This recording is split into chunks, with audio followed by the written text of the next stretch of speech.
ये कहानी है चार ऐसे सोल्जर्स की जो कभी मर ही नहीं सकते। वो हजारों सालों से धरती पर रह रहे हैं और अभी तक जिंदा हैं। आज तक उन्होंने सिर्फ इंसानों को बचाया है और अपनी पहचान को उनसे छुपा कर रखा है। स्टार्टिंग में हमें एंडी और बुकर को दिखाया जाता है। ये उन चार सोल्जर्स में से दो सोल्जर्स हैं। एंडी उनके टीम की लीडर है। एक रिटायर्ड CIA एजेंट कोपले उनसे मिलने के लिए आते हैं। कोपले उनसे एक रेस्क्यू मिशन करवाना चाहता था, लेकिन कई सालों से एंडी ने कोई भी मिशन नहीं किया था क्योंकि वो खून देख देख कर परेशान हो चुकी थी। लेकिन कोपले उसे बताता है ये रेस्क्यू मिशन कुछ बच्चों के बारे में है। एंडी को अपनी टीम को ले जाकर कुछ छोटे बच्चों को रेस्क्यू करवा कर लाना है। कुछ टेररिस्ट ने एक स्कूल पर हमला कर वहाँ के टीचर्स को मार डाला और वहाँ के छोटे छोटे बच्चों को बंदी बना लिया। अब एंडी को अपनी टीम को लेकर साउथ सुडान में जाना होगा, जहाँ पर वो टेररिस्ट उन बच्चों को ले गए हैं। अब क्योंकि ये बात बच्चों के बारे में थी, इसीलिए कोपले की बात उसे माननी पड़ती है। वो अपने तीनों साथियों को लेकर साउथ सुडान पहुंच जाती है। ये चारों सोल्जर्स ही इमॉर्टल हैं। अगर इन्हें कोई गोली भी मार देगा तो ये उस गोली से कुछ ही देर में रिकवर कर लेंगे। इनके जितनी ज्यादा गहरी चोट लगेगी, उस चोट को रिकवर करने में इन्हें उतना ही समय लगेगा,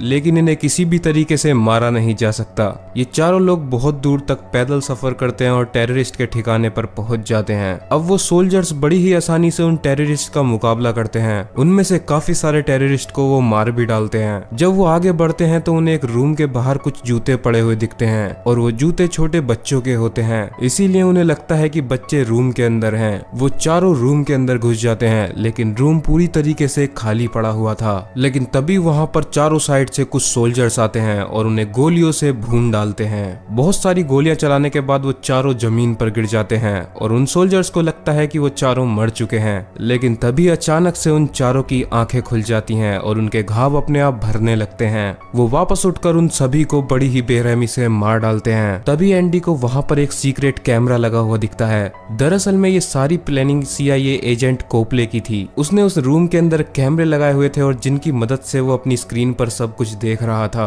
उसे इस बात का सबूत चाहिए था कि धरती पर अभी भी चार ऐसे लोग जिंदा हैं जिन्हें मारा नहीं जा सकता। इसीलिए उसने ये प्लान बनाया और अब इस चीज का प्रूफ उसके पास था।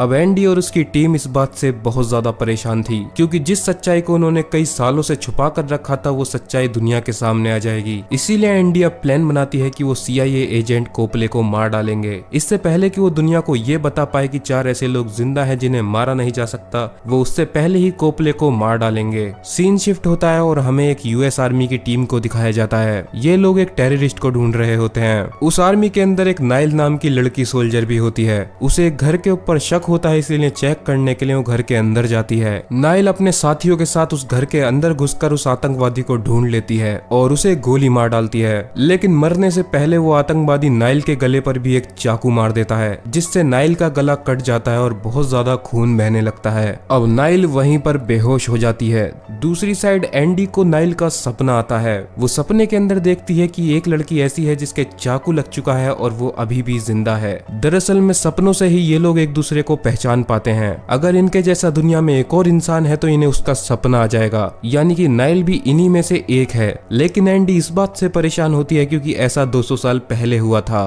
क्योंकि 200 साल पहले बुकर ही एक आखिरी बंदा था जो कि उन्हें मिला था और उसके बाद से उन्हें किसी का भी सपना नहीं आया था। लेकिन ये लड़की अचानक से कहां से आ गई, इसीलिए एंडी डिसाइड करती है कि वो उस लड़की को ढूंढकर अपने साथ ले आएगी। दूसरी साइड नाइल के साथ ही उससे बहुत ज्यादा घबरा रहे थे, क्योंकि उसकी गर्दन पर सबके सामने ही उस टेररिस्ट ने चाकू मारा था। लेकिन अब नाइल के गले पर कोई भी चाकू का निशान ही नहीं है और गले पर इतना गहरा घाव लगने के बाद भी नाइल अभी भी जिंदा थी। इस बात से सभी लोग बहुत ज्यादा शॉक थे। इसीलिए अब नाइल की टेस्टिंग के लिए उसे जर्मनी भेजा जाएगा। दूसरी साइड हमें CIA एजेंट कोपले को दिखाया जाता है। वो एक फार्मास्यूटिकल कंपनी के ओनर स्टीव से मिलता है। कोपले स्टीव को एंडी और उसकी टीम की वीडियो दिखा देता है और वीडियो देखने के बाद स्टीव शॉक रह जाता है, क्योंकि वो देख लेता है कि एंडी और उसकी टीम कितनी ज्यादा गोलियां लगने के बाद भी जिंदा थी। कोपले स्टीव से बोलता है कि वो उन चारों को पकड़कर उसके हवाले कर देगा, लेकिन स्टीव को उनके ऊपर टेस्टिंग कर ऐसा फॉर्मूला बनाना होगा जिससे कोई भी इंसान कभी न मरे। दूसरी साइड नाइल को जर्मनी भेजा जा रहा था, लेकिन तभी वहां पर एंडी पहुंच जाती है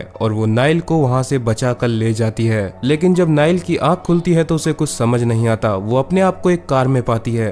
वो चलती हुई कार से ही कूद जाती है। तभी पीछे से एंडी नाइल के सर में गोली मार देती है और वो वहीं पर गिर जाती है। कुछ ही समय के बाद नाइल दोबारा से ठीक हो जाती है और उसके जख्म बढ़ने लगते हैं। इससे एंडी नाइल को ये समझाना चाहती थी कि वो भी इमोर्टल है और उसकी जिंदगी अब उनके साथ लिखी है, लेकिन नाइल को अभी भी कुछ भी समझ नहीं आ रहा था। वो एंडी के सीने पर चाकू मार देती है। एंडी किसी तरह नाइल को वहां से उठाकर एक एयर बेस पर ले आती है, जहां से वो लोग उड़कर अपने साथियों के पास जाने वाले थे। प्लेन के अंदर एंडी काफी ज्यादा ड्रिंक कर लेती है, जिसकी वजह से उसकी आंख लग जाती है। नाइल इस चीज का फायदा उठाकर एंडी के हाथों को बांध देती है और वो पायलट को गन पॉइंट पर लेकर उससे प्लेन को वहीं लैंड कराने के लिए बोलती है। लेकिन एंडी कई 100 सालों से जिंदा थी और उसे सारी ट्रिक्स पता थी। वो बड़ी ही आसानी से नाइल को मारकर बेहोश कर देती है। अब नाइल को होश आने के बाद एंडी उसे काफी ज्यादा समझाती है और अब नाइल भी समझ चुकी थी कि वो भी एक इमोर्टल है। कई घंटों के सफर के बाद एंडी पेरिस पहुंच जाती है, जहां पर उसके बाकी साथी रह रहे थे। अब एंडी नाइल को अपने साथियों से मिलवाती है, लेकिन नाइल के लिए ये सब चीजें बहुत ज्यादा नई थी। उसे समझ ही नहीं आ रहा था कि वो किस तरीके से जिंदा है। वो एंडी से उसकी उम्र पूछती है, जिस पर एंडी जवाब देती है शायद 2000 साल। ये सुनकर तो नाइल बिल्कुल शॉक रह जाती है। अब नाइल एंडी से पूछती है तो इसका मतलब ये हुआ कि वो लोग बिल्कुल इमोर्टल हैं और वो कभी भी मर ही नहीं सकते। लेकिन इस पर एंडी जवाब देती है कि ऐसा बिल्कुल नहीं है, उनकी भी मौत का समय आता है। कई साल पहले उनका एक और साथी हुआ करता था। वो एक लड़ाई के बीच था और लड़ाई के बीच में ही उसकी शक्तियां चली गई थी, जिसके बाद उसके जख्म भरना बंद हो गए और वो वहीं पर मर गया। यानी कि वो लोग मर तो सकते हैं, लेकिन इस बात का किसी को पता नहीं है कि वो लोग कब मरेंगे।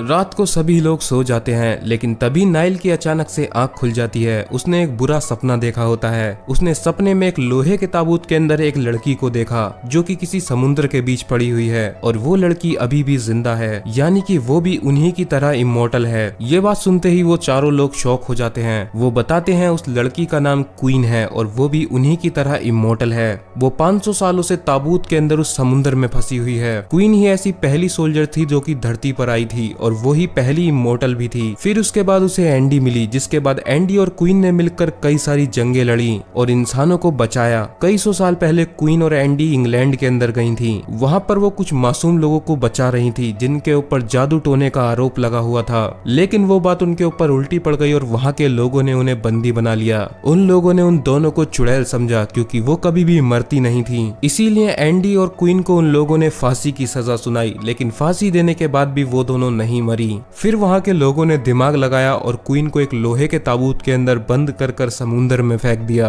यही काम वो लोग एंडी के साथ भी करने वाले थे, लेकिन एंडी किसी तरीके से वहां से बचकर भाग निकली। फिर एंडी को उसके बाकी साथी मिले और उन सब ने मिलकर क्वीन को ढूंढने की बहुत कोशिश की, लेकिन जब क्वीन उन्हें नहीं मिली तो उन्होंने हार मान ली। रात को एंडी और नाइल घूमने के लिए निकलते हैं, लेकिन तभी कोपले की आर्मी एंडी के ठिकाने पर पहुंच जाती है और वो उनके दो साथी निकी और जोए को पकड़कर ले जाते हैं। एंडी जब वापस अपने घर आती है, वो देखती है कि बुकर को बहुत ज्यादा चोटें लगी हैं। बुकर उन्हें बताता है कोपले की आर्मी उनके दोनों साथियों को पकड़कर ले गई। कोपले अपनी आर्मी को दोबारा से एंडी को बंदी बनाने के लिए भेजता है, लेकिन इस बार एंडी पूरी तरीके से तैयार थी और वो बड़ी ही बेरहमी से उन सारे सोल्जर्स के ऊपर हमला कर देती है। वो अकेले ही उन सभी को मार डालती है। अब एंडी, बुकर और नाइल कोपले के पास जाने लगते हैं ताकि वो अपने साथियों को वहां से छुड़ा सकें। एंडी नाइल और बुकर को अपने एक पुराने ठिकाने पर लेकर जाती है। इस सीक्रेट लोकेशन पर वो कई 100 साल पहले रहा करती थी, लेकिन तभी एंडी नोटिस करती है कि उसके शोल्डर पर एक घाव है और वो अभी भी भर नहीं रहा है, यानी कि उसके ना मरने की शक्तियां शायद जा चुकी हैं। वो इस बात को बुकर और नाइल को नहीं बताती और अकेले ही सुपरमार्केट चली जाती है।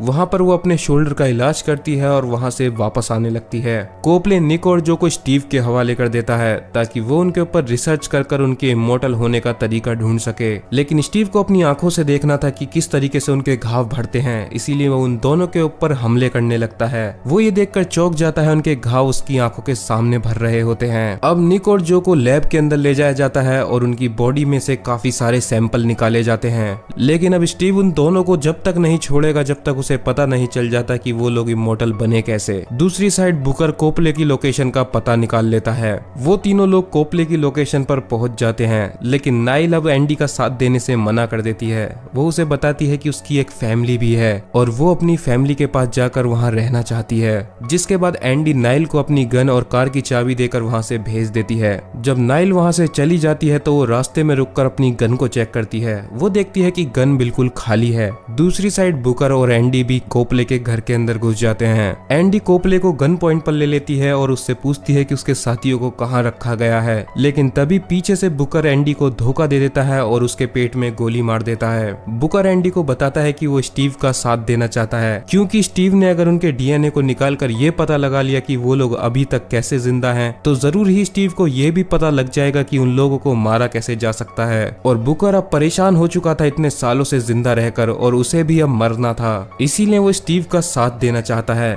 लेकिन बुकर नोटिस करता है कि एंडी का जख्म अभी तक भरा नहीं है, क्योंकि उसे पता ही नहीं था कि एंडी नॉर्मल इंसान बन चुकी है। ये देखकर उसे बहुत ज्यादा दुख होता है। लेकिन तभी स्टीव अपने आदमियों के साथ वहां आ जाता है और उन लोगों को बेहोश कर वहां से ले जाता है। लैब के अंदर वो लोग एंडी का इलाज कर उसे बचा लेते हैं। दूसरी साइड नाइल को अपनी गन खाली देखकर शक हो चुका था, इसीलिए उसने अपना प्लान चेंज कर दिया था। वो कोपले के पास आती है और उससे अपने साथियों के बारे में पूछने लगती है। लेकिन अब कोपले को भी पछतावा हो रहा था, क्योंकि उसने देख लिया था कि स्टीव को इस बात से मतलब ही नहीं है कि उन लोगों ने क्या अच्छे काम किए हैं। उसे तो बस सिर्फ ये चाहिए कि वो लोग अमर कैसे हुए, जबकि कोपले ने उन चारों के पुराने मिशंस को निकाल कर देखा था। और कोपले जानता है वो लोग इतने अच्छे हैं कि अभी तक उन्होंने सिर्फ इंसानों को बचाया है। लेकिन कोपले ने स्टीव का साथ इसलिए दिया क्योंकि उसकी वाइफ कैंसर में मर चुकी थी और वो नहीं चाहता था कि आगे भी अपने चाहने वालों को लोग ऐसे ही खो दें। इसीलिए वो स्टीव के साथ मिलकर अमर होने का फॉर्मूला निकालना चाहता था। लेकिन अब वो नाइल की मदद करेगा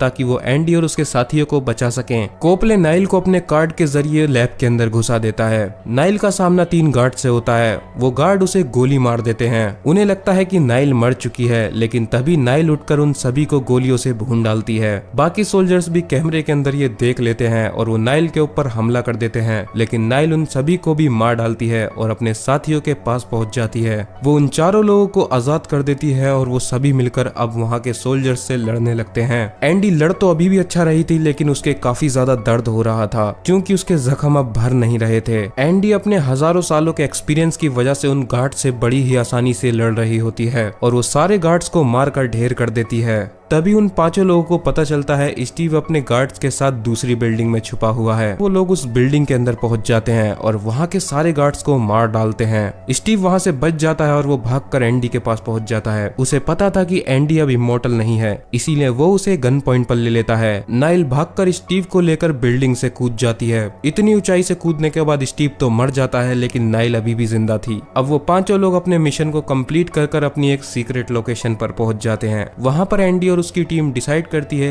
कि बुकर ने उन्हें धोखा दिया है, इसीलिए बुकर की ये सजा है कि उसे अगले 100 सालों के लिए अकेले रहना होगा। और जब 100 साल पूरे हो जाएंगे तो वो लोग अपनी सीक्रेट लोकेशन पर दोबारा से मिलेंगे। वो लोग बुकर को जाना तो नहीं देना चाहते थे, लेकिन ना चाहते हुए भी उन्हें उसे भेजना होता है। अब एंडी अपनी टीम को लेकर कोपले के पास जाती है और वो कोपले से एक डील करती है। वो उससे बोलती है कि वो रिसर्च करने में काफी अच्छा है, इसीलिए अब कोपले को रिसर्च कर उन्हें ऐसे मिशन देने होंगे जिन मिशन से वो इंसानों की मदद कर सकें। दूसरी साइड बुकर अकेले रह रहा होता है और वो इस चीज से काफी ज्यादा दुखी था, इसीलिए वो बहुत ज्यादा ड्रिंक करना चालू कर देता है। लेकिन ऐसे ही एक दिन ड्रिंक कर वो वापस अपने घर पर जा रहा होता है। जब वो अपने घर के अंदर जाता है तो उसे एक लड़की दिखती है जो कि पानी पी रही होती है, और ये लड़की और कोई नहीं क्वीन है, जो कि किसी तरीके से ताबूत से समुद्र से बाहर निकल चुकी है। और इसी के साथ यहीं पर ये मूवी खत्म हो जाती है।